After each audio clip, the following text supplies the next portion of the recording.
If you want to check your heart rate using your POCO F8 Ultra, here's what you need to do. First of all, we're gonna open settings and we need to scroll down until you find additional settings. Now in here, we can find the heart rate option. Now in order to measure your heart rate, you will have to place your finger on the camera flashlight, and then the camera flashlight will be used in order to detect changes in the blood flow. So we're gonna press start. We need to also make sure that we grant all the permissions. There we go. And now we need to fully cover the flash and camera with one finger. So let's see if we can do this.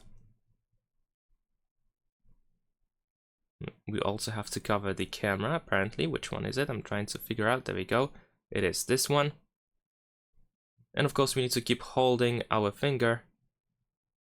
And we need to make sure that both the flash and the camera can be covered with just one finger, and we need to keep holding until it is done. And there we go, now it is completed. We can also see the report, and that is pretty much it. Thanks for watching, leave a like and subscribe.